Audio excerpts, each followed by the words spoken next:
Salut à tous et bienvenue sur AZ237. Bien sûr, tout le monde est heureux et passe un bon moment quand tout va bien.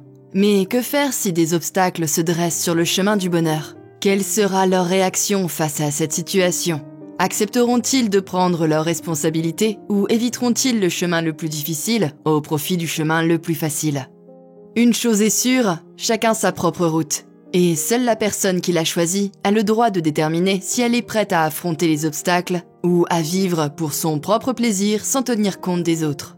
L'histoire d'aujourd'hui est donc celle d'une femme qui a dû prendre une décision difficile, mais qui a fui sa responsabilité et a choisi le chemin le plus confortable. Si vous voulez que je vous raconte comment tout s'est terminé, restez avec moi jusqu'à la fin de la vidéo. Mais avant de commencer, voici la question du jour. Je suis toujours dans le ciel, je suis la pluie et le soleil, le sablier m'indique. Qui suis-je? Donnez-nous votre réponse dans les commentaires, la réponse exacte vous sera donnée à la fin de la vidéo. N'hésitez pas à liker la vidéo pour nous encourager et si vous êtes nouveau sur la chaîne, abonnez-vous et activez la cloche de notification pour ne manquer aucune de nos prochaines vidéos. Natalia a passé toute sa grossesse à espérer le bonheur. Elle s'est rendue à tous les examens, a fait tous les tests, a maintenu un mode de vie sain et tout allait bien. La grossesse s'est déroulée sans encombre et, à l'heure prévue, elle a pris ses bagages préparés à l'avance et s'est rendue à l'hôpital. La naissance s'est déroulée rapidement, même les infirmières ont été surprises par la facilité avec laquelle s'est déroulée la délivrance. « Félicitations, c'est une fille », a dit le médecin. Cependant, peu de temps après l'accouchement, les médecins ont commencé à échanger des regards étranges. Le bébé a été amené pour être pesé et Natalia avait hâte de la ramener à la maison. Au lieu de donner le nourrisson à sa mère, un autre médecin, un psychologue, est entré dans la pièce et s'est mis à questionner Natalia, notamment si elle avait d'autres enfants, avec qui elle vivait et la nature de sa relation avec le père du bébé. La jeune femme était décontenancée par ces questions. Elle ne comprenait pas pourquoi le médecin l'interrogeait sur des questions sans rapport avec son état. Elle était ici pour son bébé et pas pour se faire évaluer par un psychologue. Tout en parlant, elle a jeté des coups d'œil à la table où reposait son bébé, avec les médecins qui grouillaient autour d'elle. Après avoir posé toutes ces questions à Natalia, le psychologue l'a gentiment informé que sa fille était née avec certaines anomalies, qu'elle avait des capacités motrices compromises et des difficultés au niveau des membres, et que si ses jambes pouvaient être sauvées, elle marcherait certainement en boitant pour le reste de sa vie. On a alors demandé à Natalia si elle était prête à assumer le fardeau d'une enfant aussi malade, car plusieurs opérations et thérapies seraient nécessaires. Et il n'y avait aucune certitude que l'enfant serait un jour complètement guéri. Pensez-vous avoir l'esprit et le mental nécessaires pour vous occuper de votre nouveau-né avec ses anomalies et le traitement coûteux qui va l'accompagner? A demandé calmement le médecin.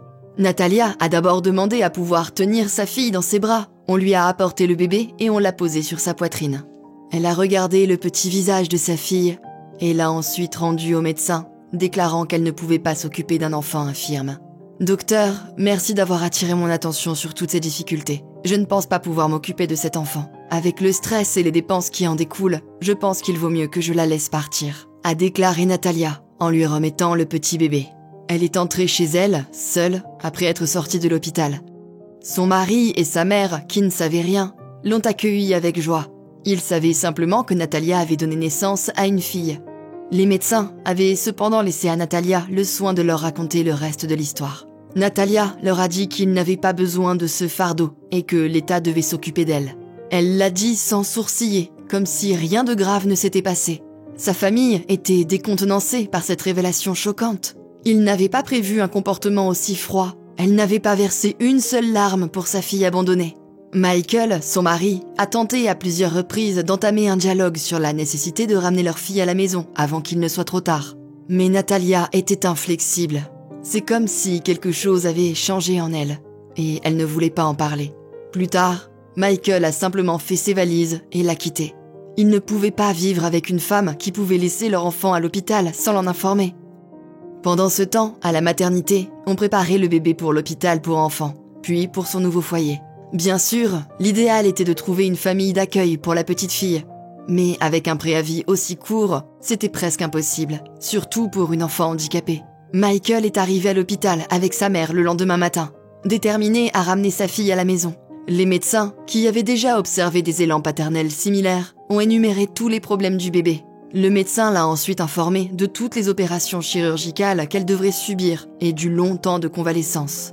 Ils ont également détaillé tous les documents qui devaient être rassemblés le plus rapidement possible, ainsi que les tests génétiques pour déterminer sa paternité. Michael a demandé du temps pour rassembler les documents. Les médecins lui ont donné 1 semaine pour préparer les documents demandés par l'hôpital afin de procéder à la remise de sa fille. Mais ils avaient le sentiment que Michael ne reviendrait pas. Au bout de 5 jours, ils ont été surpris de le voir arriver avec sa mère dans un véhicule décoré de ballons, avec un dossier contenant tous les documents nécessaires, ainsi que des fleurs, des bonbons et du champagne pour le personnel médical. Il s'était dit qu'il serait bon d'offrir des cadeaux aux personnes qui s'occupaient de son enfant. Ils étaient restés avec sa fille quand il n'était pas là et avaient eu de bonnes intentions à son égard. Les médecins se sont toutefois inquiétés de la capacité du jeune homme à élever un enfant seul, malade. Cependant, il a répondu que sa mère le soutenait et était prête à l'aider de toutes les manières possibles. Il a dit qu'elle ne pouvait pas dormir tranquille tant que sa propre petite fille dormait dans le lit d'une autre famille. Une fois toutes les démarches et formalités accomplies, l'enfant a été remis à son père. Ils l'ont ramené chez eux le jour même et une succession interminable d'hospitalisations, d'opérations et de rééducation a commencé. Au départ, l'enfant a subi de multiples interventions sur sa jambe afin de pouvoir marcher sans boiter à l'avenir. Ces interventions ont coûté très cher, mais le père était prêt à faire des heures supplémentaires pour que sa fille reçoive le meilleur traitement possible. Ils ont ensuite commencé une thérapie agressive pour ses autres maladies pendant qu'elle se rétablissait. Cela a continué jour après jour, mois après mois. Ils ont réussi à la remettre sur pied et à l'inscrire à l'école à l'âge de 7 ans. Pendant ce temps, au lieu de faire le deuil de sa petite fille, Natalia a trouvé un autre homme. Ils ont commencé à sortir ensemble rapidement et se sont mariés peu après. Elle a caché sa première grossesse à son nouveau mari et le fait qu'elle avait une fille. Elle était déterminée à prendre un nouveau départ, comme si tout ce qui s'était passé auparavant n'avait aucune importance. Elle envisageait parfois la possibilité que sa fille se trouve dans un orphelinat quelque part en ville ou plus loin. Mais elle n'avait aucune intention de la ramener à la maison ou même de lui rendre visite. Elle ne voulait tout simplement pas penser à l'idée de récupérer sa fille auprès d'elle. Par un bel après-midi, Natalia et son nouveau mari passaient près d'une école en voiture. Et elle regardait par la fenêtre les gens qui marchaient. Son cœur s'est serré quand ses yeux se sont posés sur 2 personnes. Elle a fait signe à son mari de se garer et est sortie rapidement. Elle suivait les 2 personnes. C'était un homme qui tenait à la main une fillette d'environ 7 ans. Elle s'est rapidement approchée de lui pour discuter, pendant que le père et sa fille bavardaient joyeusement. Le père portait le cartable de sa fille, tout en utilisant son autre main pour la tenir par la main. Lorsque Natalia l'a appelé par son nom, il s'est arrêté et s'est retourné. Michael l'a reconnu immédiatement et l'a salué avec un léger sourire. Natalia s'est rapidement approchée d'eux et lui a demandé comment il allait. Elle a ensuite regardé la fille qui l'accompagnait et lui a demandé « C'est ta fille ?»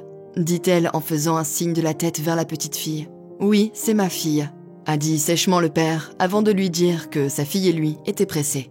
Avant qu'elle ait pu dire un autre mot, il avait déjà tourné le dos et était parti avec sa fille. Natalia est restée là un long moment, les regardant fixement pendant qu'il partait. Quelque chose l'a dérangé, que ce soit le fait que Michael ait eu un enfant si peu de temps après leur divorce, ou le fait que cet enfant lui ressemblait tellement. Elle savait que ce n'était pas possible pour lui d'avoir une fille aussi grande en si peu de temps. Elle a éclaté en sanglots et a pleuré comme elle n'avait jamais pleuré auparavant. Son nouveau conjoint et elle étaient légalement mariés depuis 5 ans, mais ils n'avaient pas réussi à avoir d'enfant. Elle a visité de nombreuses cliniques, mais les médecins disaient qu'elle se portait parfaitement bien. La raison pour laquelle elle ne pouvait pas concevoir d'enfant restait un mystère. Natalia a réalisé juste maintenant que c'était sa punition pour avoir abandonné son enfant vulnérable. Elle n'a plus jamais revu Michael. Lui, sa fille et sa mère ont déménagé dans une autre ville et le nouveau mari de Natalia n'a jamais compris pourquoi elle pleurait tant dans son oreiller toutes les nuits. Quelle est votre opinion au sujet de cette histoire? Dites-le nous dans les commentaires. Et maintenant, la réponse à la question du jour, le temps. Bravo à tous ceux qui ont trouvé la bonne réponse. Nous voici arrivés au terme de cette vidéo, merci de l'avoir regardée jusqu'à la fin. Surtout, n'oubliez pas de la liker et la partager autour de vous. À très bientôt sur AZ237.